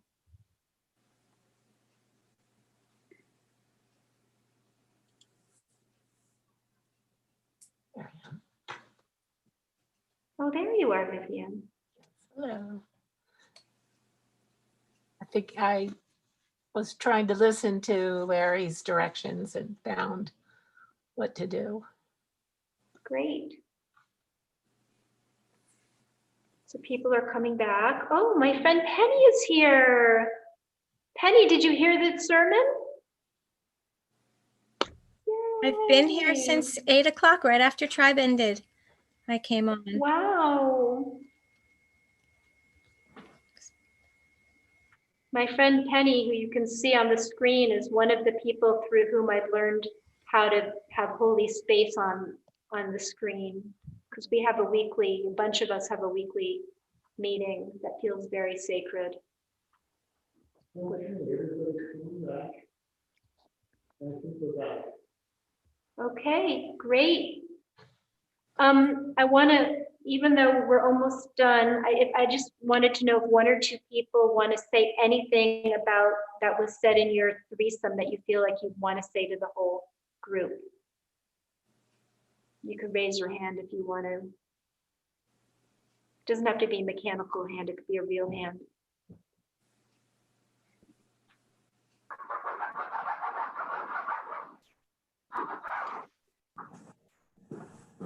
Okay, well, I think we're going to move on then. And I just hope that you had good conversations.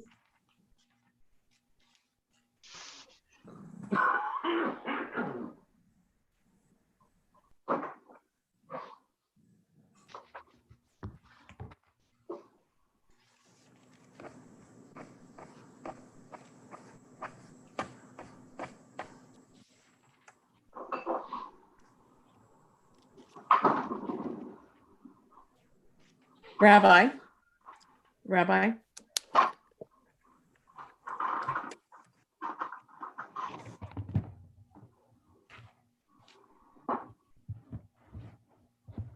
Is she sleeping?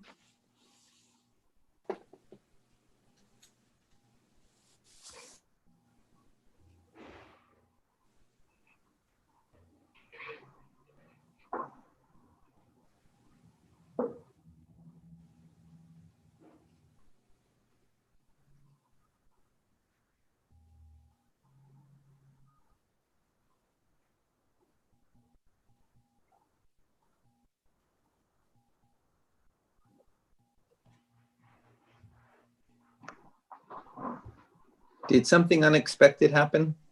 Yes, it looks like Amita's lost contact. Some technical difficulties at the I suppose, synagogue. yes, but I think Amy is hosting, right? Someone. No, what happened when Temple Beth Shalom dropped out Yeah. is that it automatically made the next person on the attendance list the host. So I wonder who that is. Marilyn, that is you. So you can try and see if you can make me co-host. There's not a lot that I can do right now because the service and everything that we need to lead it is. Okay, unmute. Okay. Yeah, how do you do that? Are you on a tablet or are you on a laptop? I'm on a tablet. Okay. You should be able, if you press my picture, it should give you options, and one of those should be make co-host. Whoops.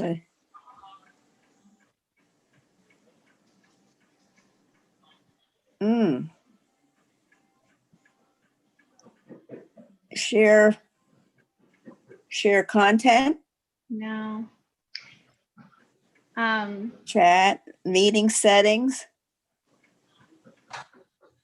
Minimize meeting, virtual background, stop live stream, disconnect audio. There's Amita. She's back.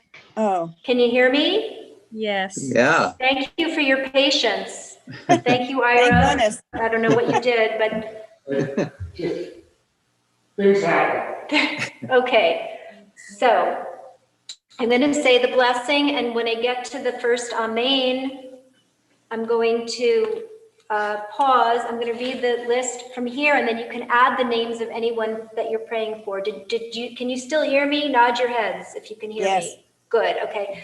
Mishe berach avoteinu mekor habracha leimotenu.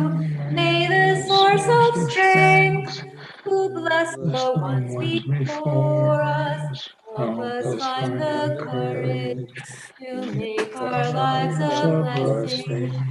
Let us say Amen. For the synagogue list, there's Alvin Ben, Janet Kelly, and the staff of LaSalle General Hospital, Charlotte Lee, Eva Choper, John Stoner, Jill Hirsch, Stu Kranzel, Honey Avis, and I want to add my mother, Natalie, Baria Al Zichronam Levracha, and I want to add my friend Kamali, Bat Miriam, and my friend Mikonin Nirai, and Jonathan Field, and Gabriela Bat Yanina David, and two Ibrahims that I'm thinking of, and Amy Schulman, and you can add names.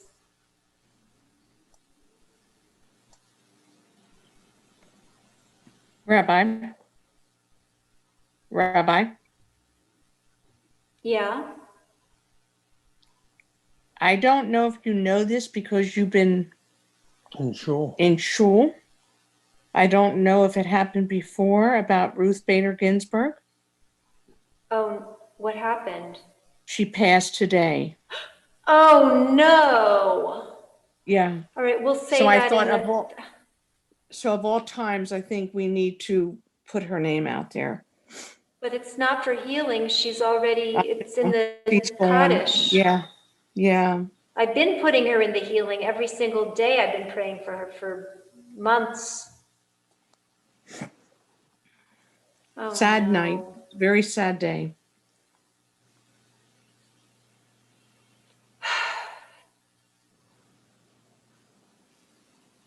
Can't hear anybody else, but just say, if we don't hear the names, say the names, and we're gonna continue the song. Mishe berach imotenu mekor habracha leavotenu. Bless those in need of healing with refuah shalema, the renewal of body, the renewal of spirit, and let us say, Amen. Amen.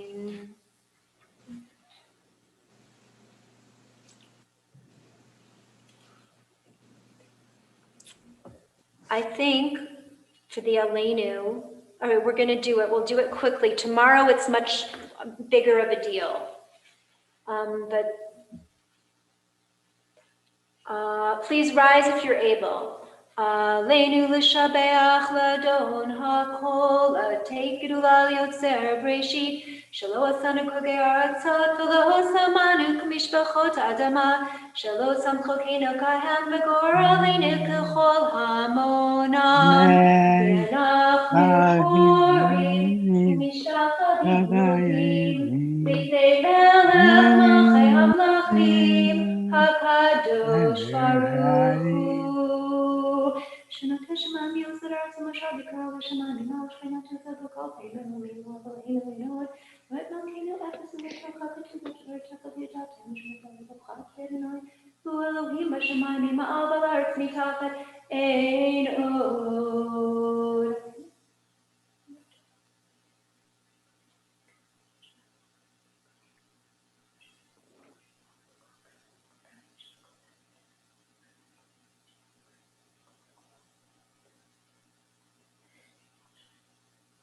Kakatu Adonai Eloch Le'olam Va'ed V'nemar V'haya Adonai Le'melech al kol ha'aretz V'yom ha'hu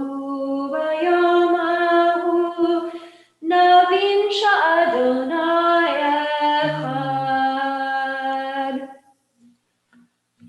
I'll just say that I always change the end of the Aleinu because it's not that on that day God will be one. God is one. I always say on that day we're going to all get it, that God is one, and we're going to act like it, which that's a tall order. But I don't like to say on that day God will be one as if God isn't one already. Okay, moving on. We're at the Mourner's Kaddish. No, the fourth cup, love that remembers. Very important. Very important.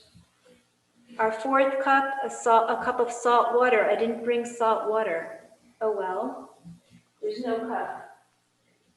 It's okay. I have regular water. A cup of salt water evokes love that remembers, sometimes with tears. I'll just say Shehakol Baruch Atah Adonai Eloheinu Melech Haolam Shehakol Nihye B'Dvaro.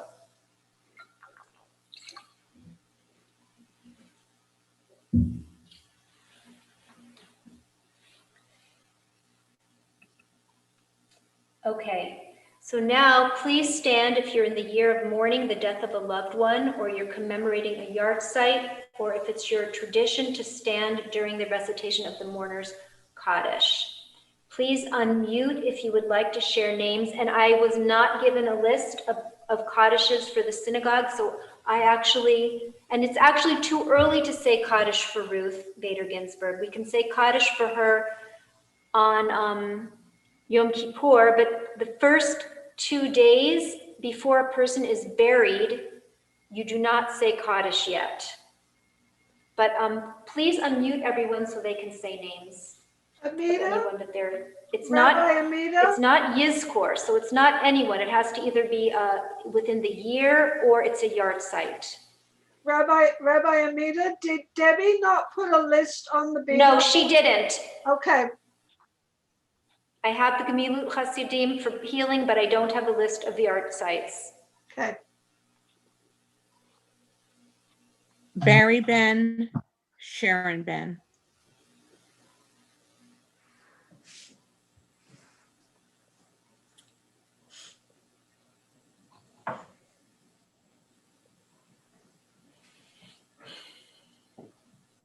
Okay. Yit Gadal, V'yit Kadash, Shmei Rabbah. Amen. V'alma Dibra Chirutei, V'yamlich Malchutei, V'chayechol, V'yamechon, V'chayed Chol Beit Yisrael, V'agala V'zman Karim Yimru. Amen. Amen. Together, Yehei Shmei Shmei Rabbah V'Olam Yitbarach v'yishtabach v'yitpa'ar v'yitronam v'yitnaseh V'yitadar, v'yitaleh, v'yitalal, shmei kedusha, Brechu. Eila ula min kol birchata v'shirata tushbechata v'nechamata da'amiran bi'alma v'yizkru. Amen. Amen.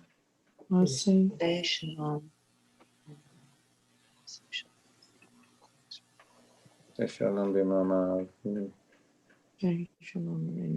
Now apples and honey, last food for this Seder. I assume many of you have probably had apples and honey already, or you will tomorrow. If you have it with you,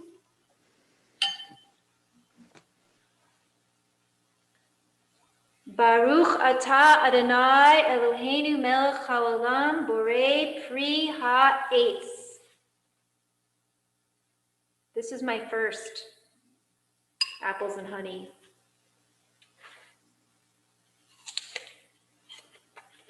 Blessings for a sweet year. I mean, I have to say, with Ruth Bader Ginsburg, I'm terrified. It's not just that I'm sad. I hope we can have a sweet year anyway. A lot of anyways. Okay. I think we're going to skip this. We're going to skip. We're going to skip Yigdal. Well, actually, we can sing Yigdal. We're going to sing, skip that. Okay. I'll sing the first verse. Carl will sing the second verse, and then we're going to skip to the last verse. Okay, we're going to go through this quickly, but it's the High Holiday melody. Yigdal Elohim Chai ve'yishtabach Nimtza v'yenet el metziuto Echad ve'en yachid ki yichudo Ne'elam v'gam ein sof le'achduto.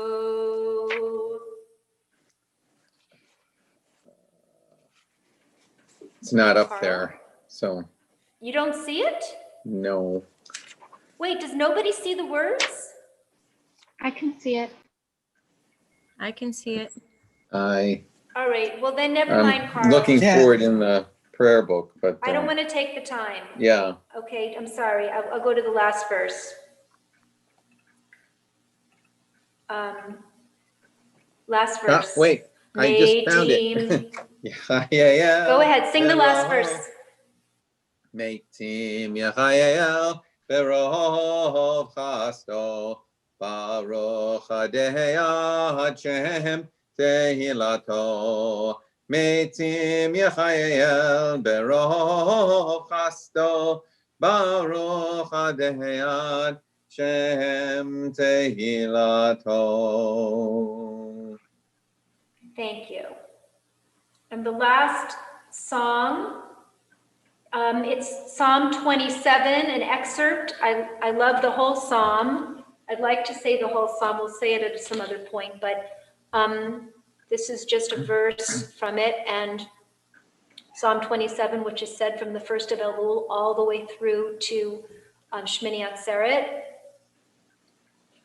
And speaking of holy places, those are my feet, and these are two pictures of the woods of which I spoke, which I had a lot more to say about, but. Achat sha'alti me'et Adonai ota avakesh. Achat sha'alti me'et Adonai ota avakesh. Shivti beveit Adonai kol yemei chayai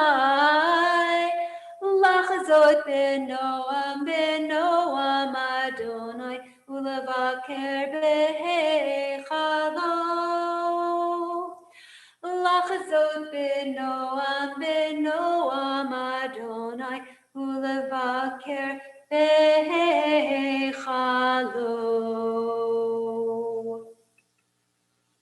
And last bracha of the evening is the round challah, which I imagine many of you already had challah for dinner.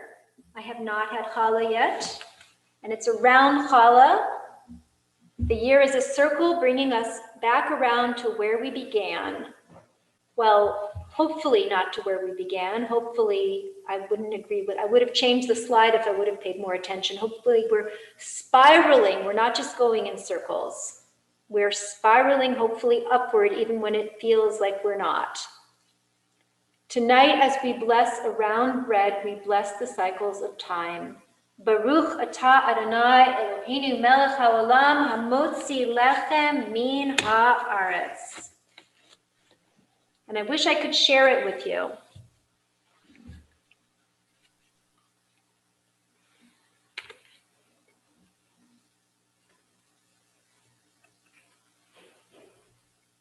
Next slide.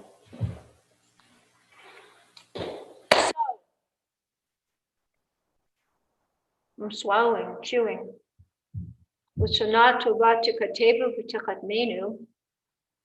Maybe put everyone's face back on, who's ever left, just for the goodbye.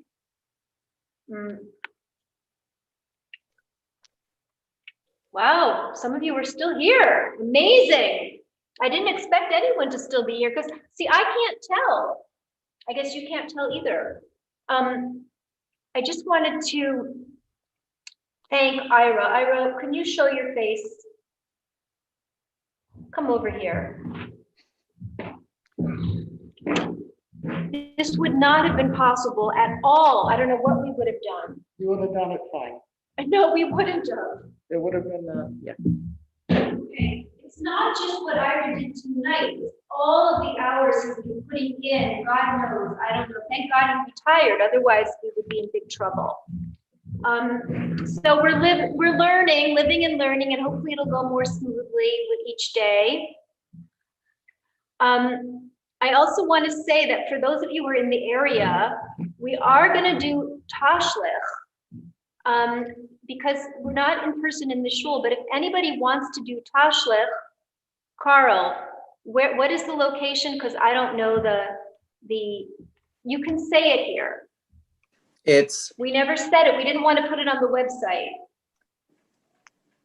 It's the park, along the Yellow Breaches in Upper Allen Township. But actually, Emily, you're gonna do it at 2 o'clock, not tomorrow, right? On Sunday. We're all talking Sunday.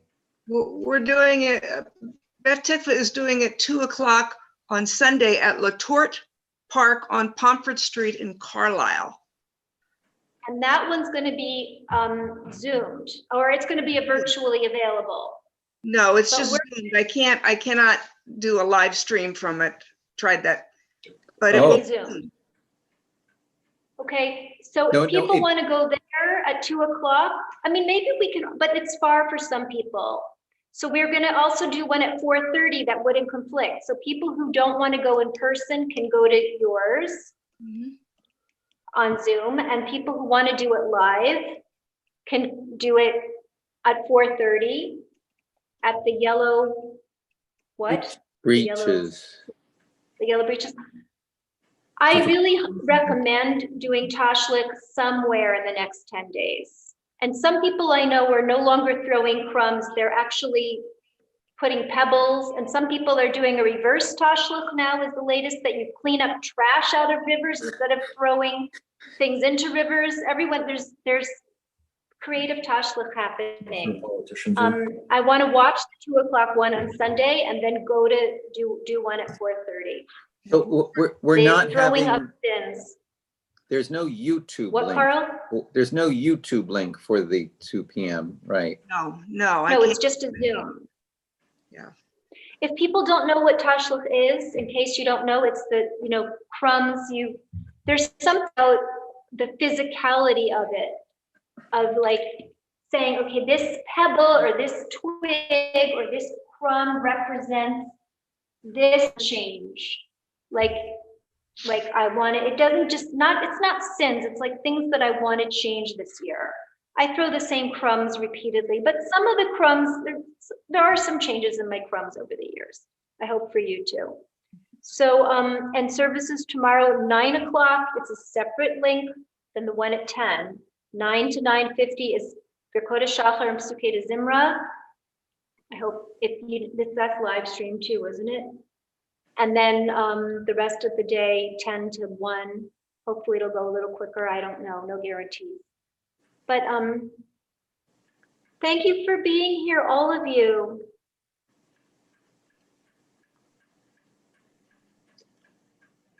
Yeah. Shana Tova and Yasher Kochachem. Shana Tova. Thank you, Carl, for your contribution. Shana Tova, everyone. Rick, great to see you.